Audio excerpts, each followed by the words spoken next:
Well, what do you know? It is finally here. Inkarnate 2.0 is live, and with that comes the brand new marketplace, and with that comes the official CG2A assets. But the burning question on everybody's mind is how in the world do you use them, especially with the new layer features in Inkarnate 2.0 and the custom brushes, which CG2A assets rely very heavily on. And I do not have a script for this. We're just going to sit down and wing it, play around with some things and see how it goes, and hopefully just give you a high level overview of how I personally use this in my workflow. Mileage may vary. You guys may find other workflows that work best for you, but for me, this is exactly kind of how I do it. So right now you can see I have the land texture selected, the brush selected, that paints the land. But what we're going to do is actually go to the land and we're going to clear it. I really do not use the land shape mask at all with my assets, and you'll see why in a little bit. Sometimes I kind of use it to outline things, but I'll show you that in a little bit later. So we're just going to work straight up off of the layers. So I'm going to grab this first main texture brush layer here. We're going to switch it to textures. Pick any of mine that I have. Let's just go with this one. I'm just gonna fill, and let's increase the size a little bit. These are 4K textures, so they're fairly big. There we go. So they are seamless, but of course you're going to get some repetitive patterns, as with any textures, basically. But we're going to fix that up right now using my brushes. So up the top left here, select the brush drop down. If you have my brushes, they'll all be here. The order, I wish we got a better browser for this, kind of like the catalog, but it's just a long line of custom brushes. So if you have a lot of them or different ones, who knows, it might get confusing. I only have mine in here, so lucky me. So I'm gonna click just my biome blending brush here, expand the size. And all I'm going to do is alternate between a lot of these different temperate textures that I have, just to get some variation and not make it look all the same. And I'll spend a little bit doing that, which is fairly simple with this new layer system or the new brush system. And you could probably just use the regular default soft brush for this too. It's not that big of a deal. This isn't the crucially detailed texturing that we're going to be doing later. Let's see, I want to get rid of that part. And that's kind of all I do if I'm just blending a large block of land. I'll typically stick with one type before I start blending all these others, which we will get to for sure. But that looks fine, I guess, for right now. So after I get this base layer done here, I'm going to switch to the layer above it. I didn't rename this, but we'll just do land texture 2 for now. So you have the main land texture, and then we're going to paint on top of it. This is where we're going to start blending a little bit more. And the reason why I'm going over this first is because this is the same technique that you're going to be using later on when we start texturing the mountains and making them look a lot more realistic than just shade relief and all samey like. All right, so with the top texture layer selected, let's go to the catalog and find something. Let's take one of these darker temperate ones. Let's see what we got here. Yep, there we go. So I'm just using the soft brush right now just to kind of get an idea of where I want the biome change to happen.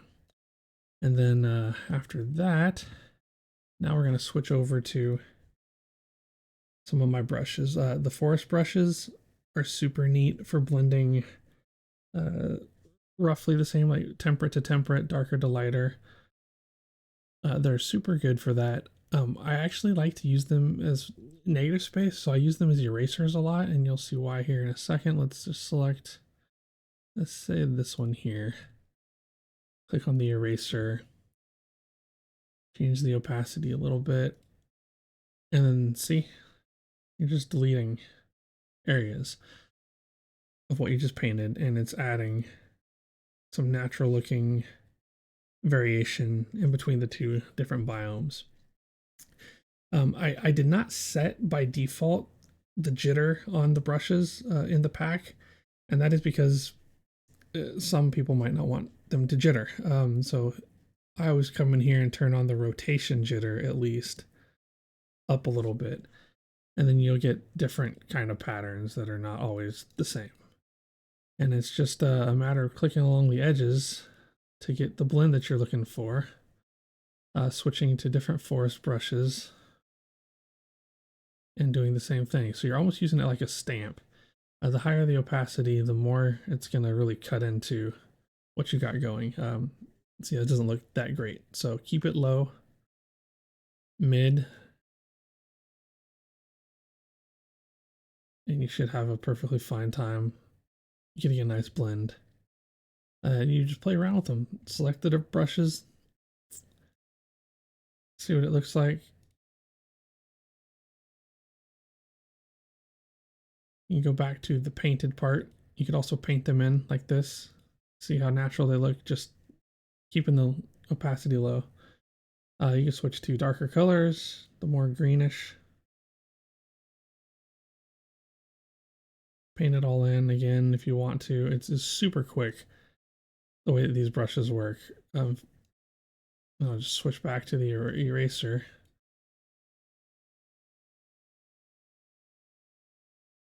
And play with the opacity until you get the kind of shapes that you're looking for. Then I also have the regular biome, like 3, 4, 5 different biome blend brushes. I also turn the rotation jitter up on these, but these are naturally a little bit more opaque, a little more transparency in those.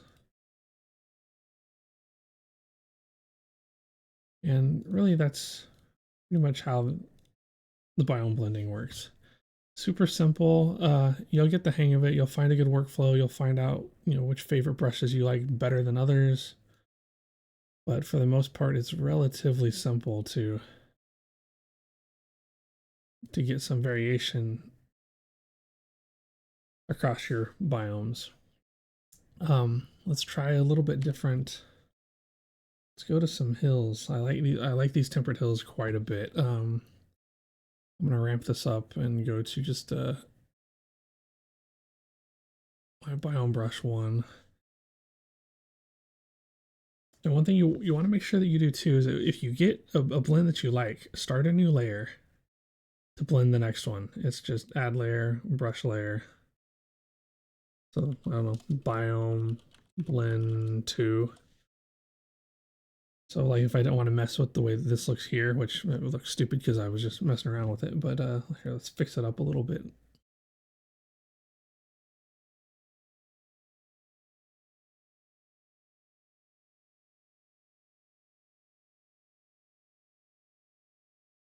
Erase that. Let's go back to the forest stuff here. Let's actually we'll use the hills this time. These are some of my favorites here. I love these hills. And then you switch the eraser.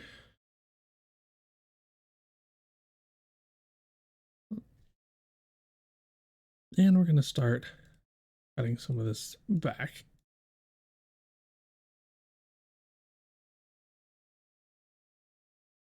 Let's just say that we want this little area over here to be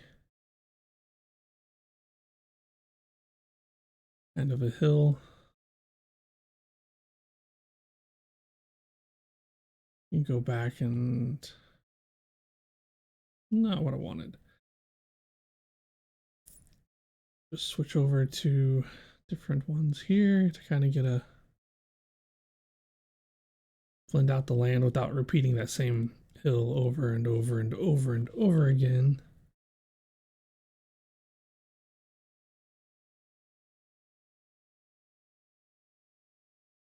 And that's it. It's not that complicated. The brushes do most of the heavy lifting. You just click around until you find, you know, the patterns and the kind of blend that you're looking for. Switch back and forth between the different brushes. Switch between the different texture tiles.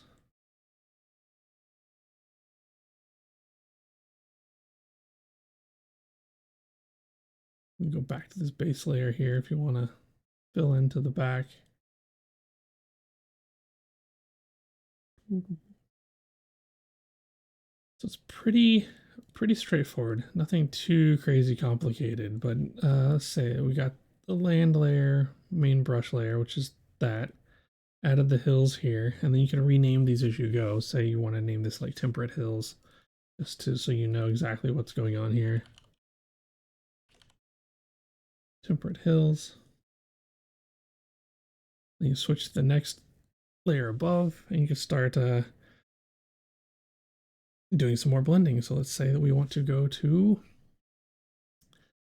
kind of like more arid direction from the hills. Start painting it in here.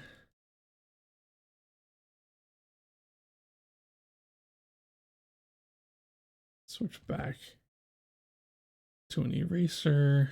Let's go. Let's bring up one of the forest brushes because they make some pretty cool little blends. See that? That's great. Maybe lower the opacity a little bit. Look at that. It starts looking like a natural blend right into the desert, where you have some of the desert creeping into the grass, and then eventually it fades off to, well, I say desert, but it's arid. It's my arid terrain. But if we wanted to do desert, we could always add another layer. Let's see, which one is this? Oh, this is the desert. Arid. Arid land. Add another brush layer. This one will say desert. And then we can select that, open up the catalog. Let's grab some of the desert here. This one. We're already on a brush. Let's go paint.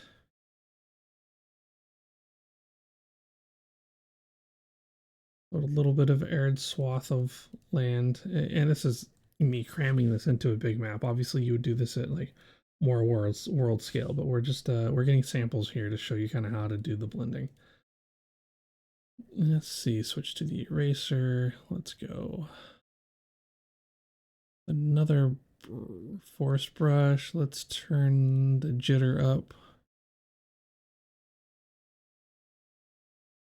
And just like we did over here, it's the same kind of thing where you're kind of blending them together. And that's basically how I do it. That's how I use my brushes. Same concept, regardless of the different texturing that you're doing and the different biomes that you have.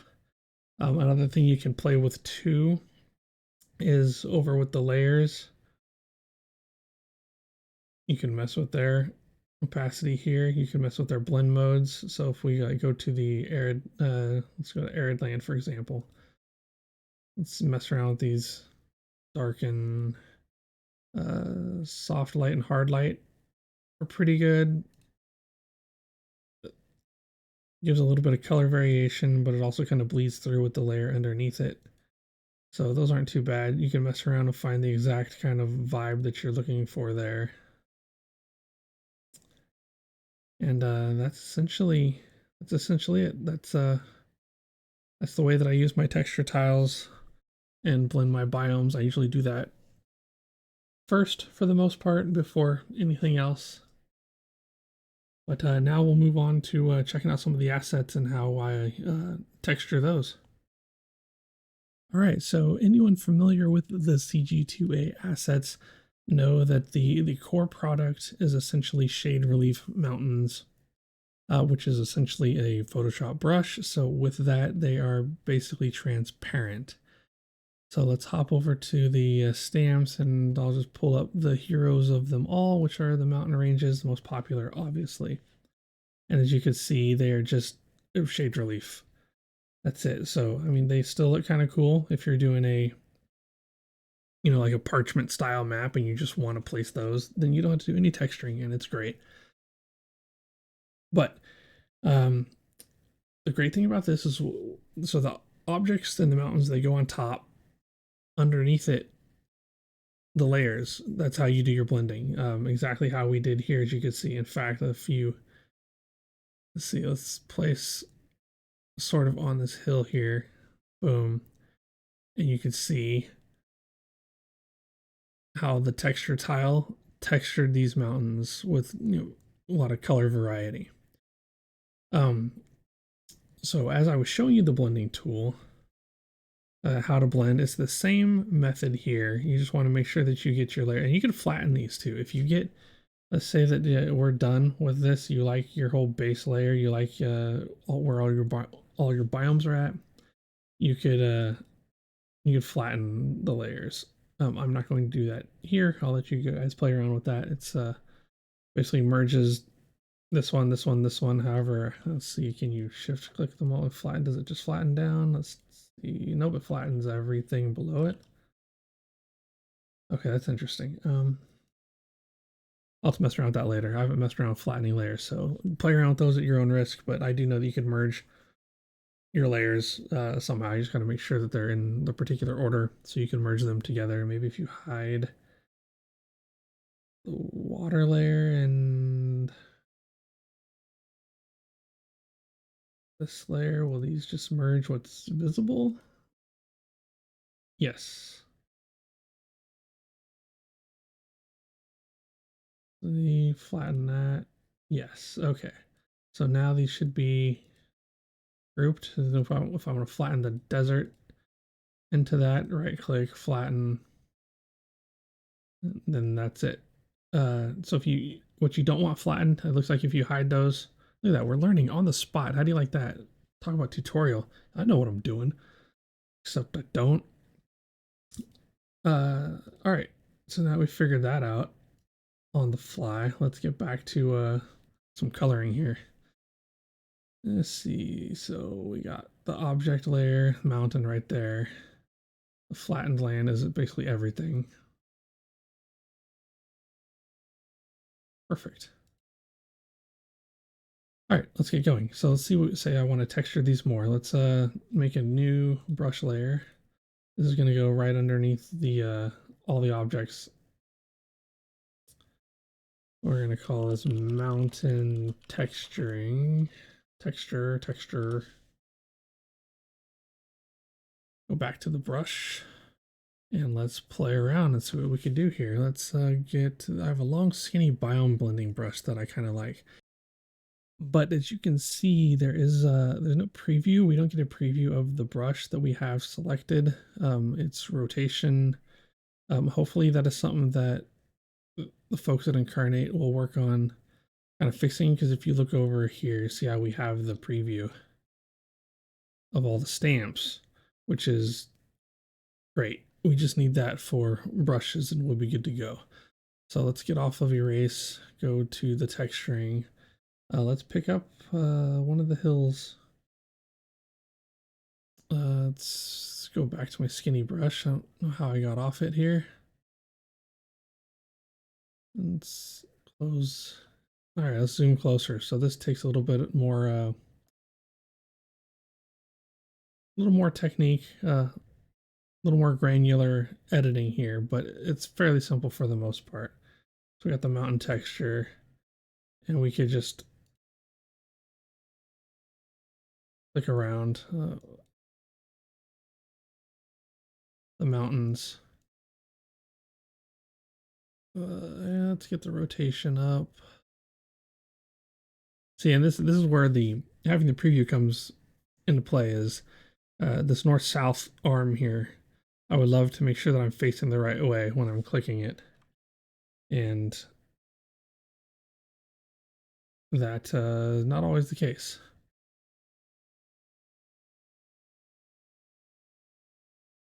Then this is all I do. I mess with my different brushes here, usually all the biome ones.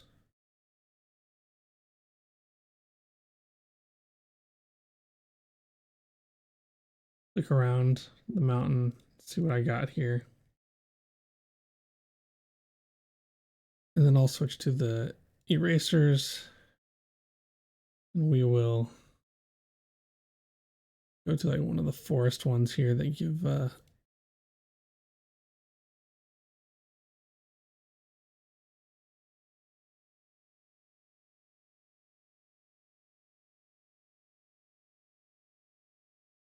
there we go.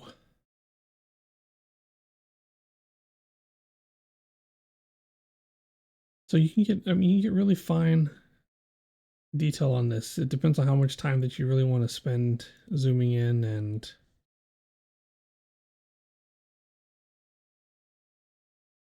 painting on, the look that you're going for.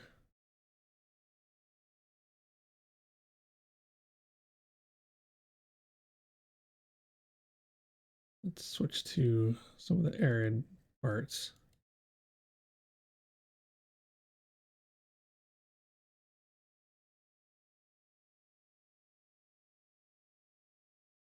Just like that, easy peasy. Makes you almost feel like Bob Ross. The happy little mountain. He lives here.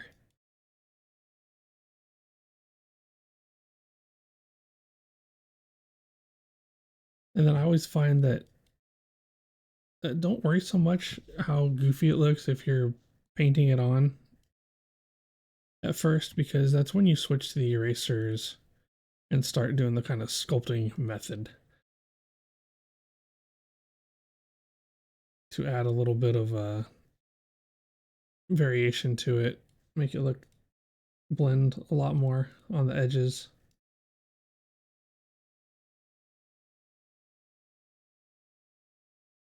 But yeah, for sure, once we get the ability to see the brush rotation and exactly where that stamp is occurring, see the more transparent areas, this stuff like this is going to get so much easier. And I'm sure that they're going to work on that. It would be huge.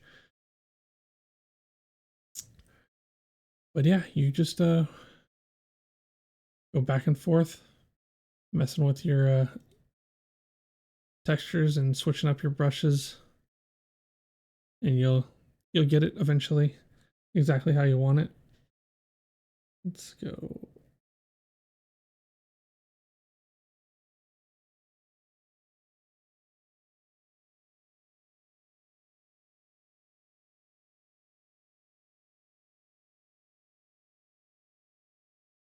And you could either do the mountains and the texturing first, and then the biome behind it. It just all depends on your workflow, what's more comfortable for you, or what you have going on.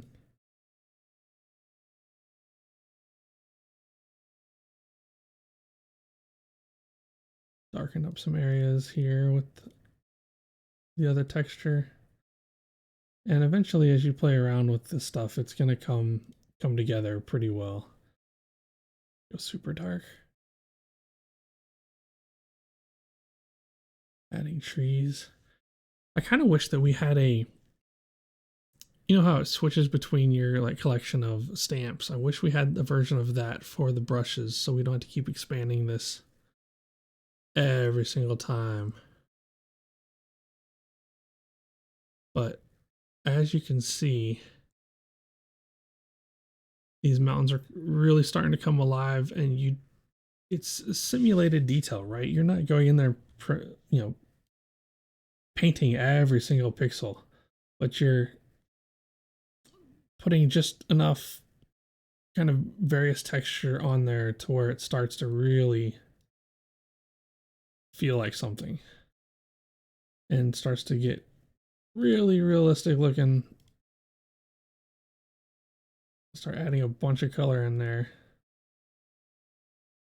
especially down on these hills here. Let's just blend this up in there. Look at that. So pretty. I love them. I love them. But you can get too overboard with it.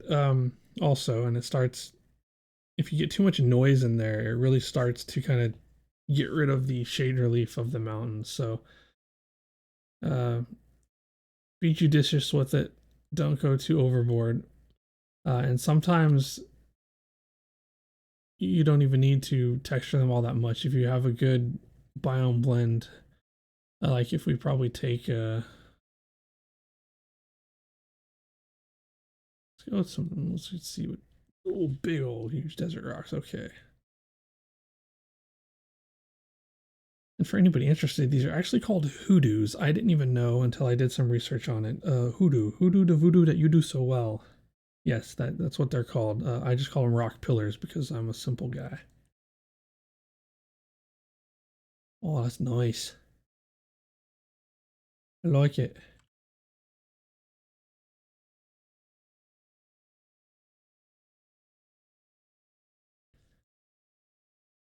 Yeah, there's a lot of options here, but for the most part, the textures really do all the heavy lifting. Like I said, they do all the work.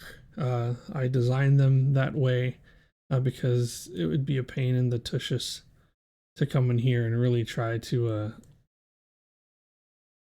texture all of this in like such crazy detail.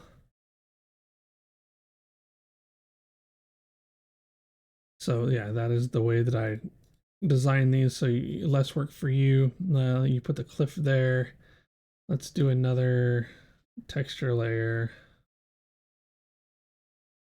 Let's hop to a brush and let's take some of this arid land. My biome blend one, my favorite, and start just painting the top of the cliff in.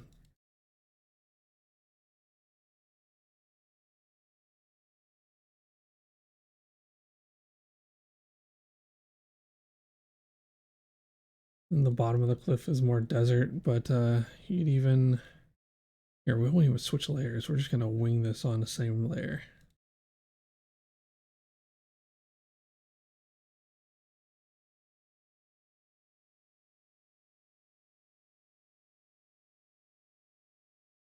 Yeah, not so bad. I mean, I'm being really quick and high level with this. If you take your time and really spend, time doing a serious map, you can get it exactly how you want it, no problem. It'd be fairly, you'll get used to it as you go. Kind of like these. Get some sand going there. But let's just say we wanted to color in just inside there. You could do that. You could switch to dark and red for tops of these.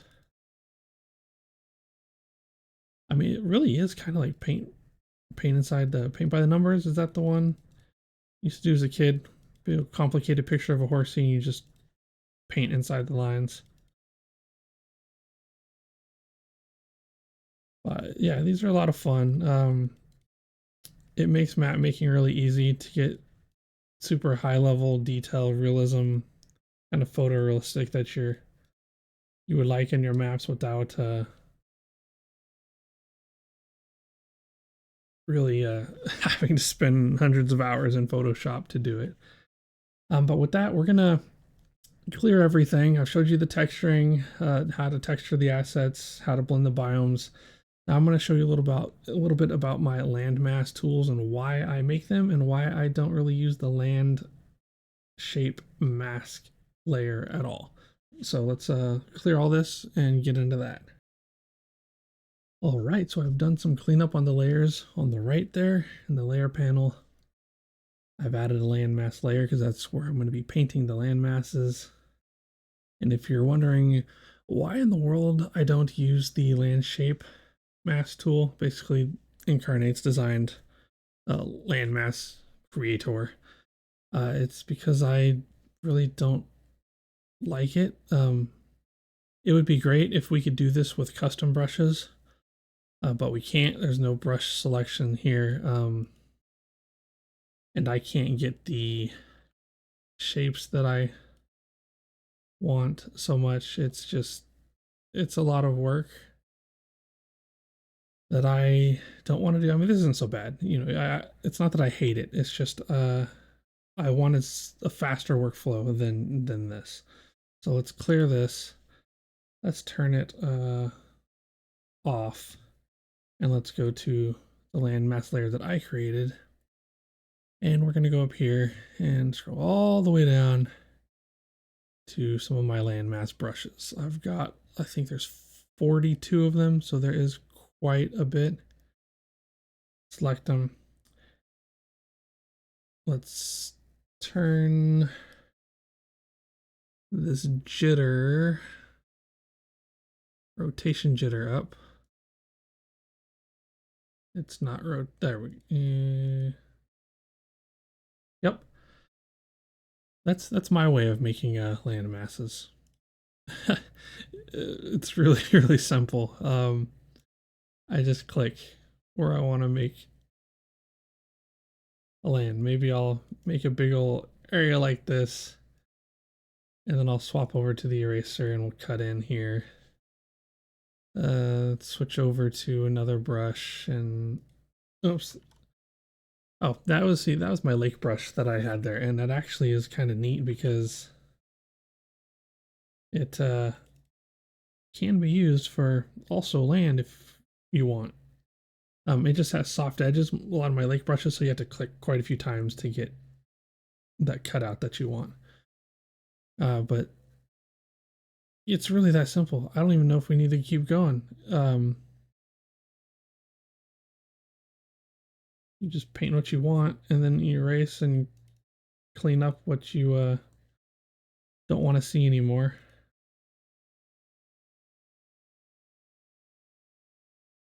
And you can come up with some great land shapes. It's super cool. And again, I'm going to keep going back to this because it's true. But once we have a preview of where we're stamping, you're going to get so much more control over this.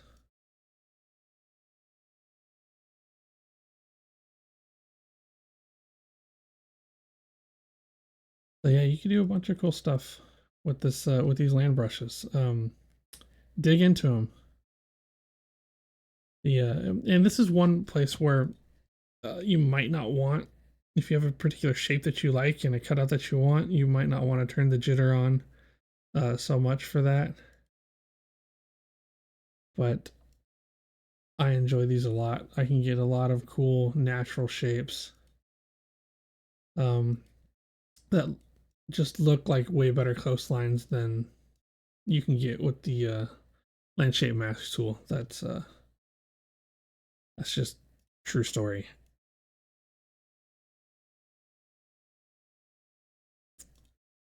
But yeah, you can just play around with the size until you find out really what you want out of the shape.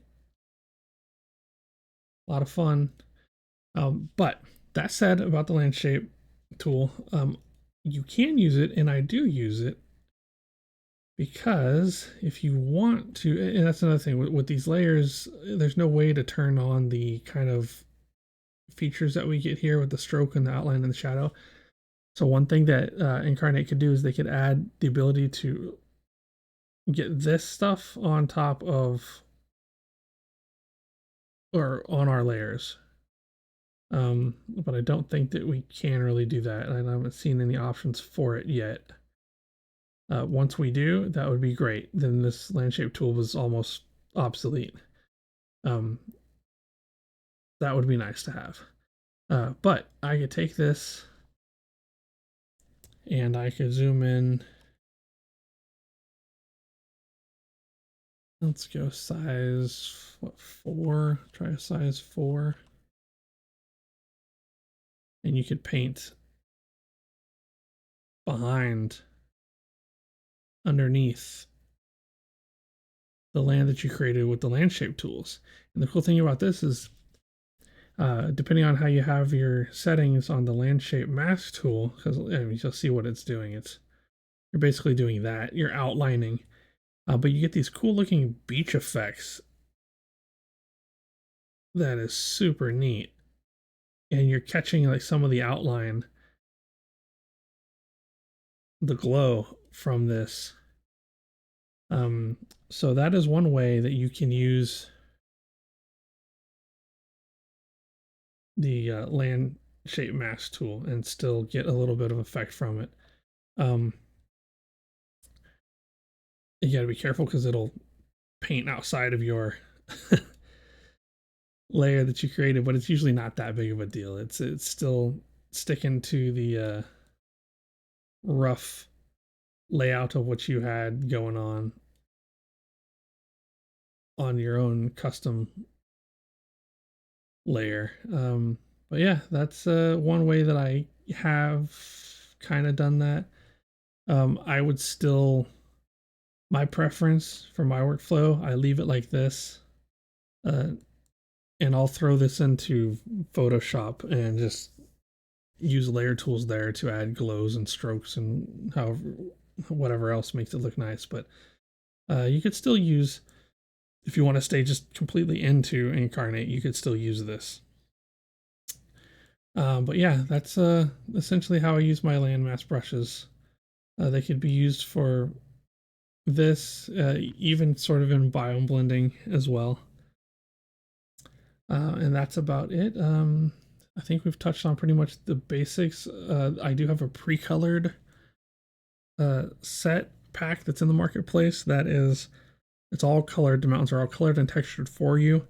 So it saves you time doing that. You just have less flexibility with the color when you do it that way. But if you need super quick maps, that's a great option. I have a sample map that I published. If you want to check that out to see a preview of, well, I guess you can't preview it unless you have the actual pack, I guess. But I have a sample map on there and pictures that kind of show how that works. But yeah, the pre-colored ones are pretty cool. You just, like I said, you lose the flexibility for color, but they look wonderful. Oops. We forgot to put it on an, oh, click.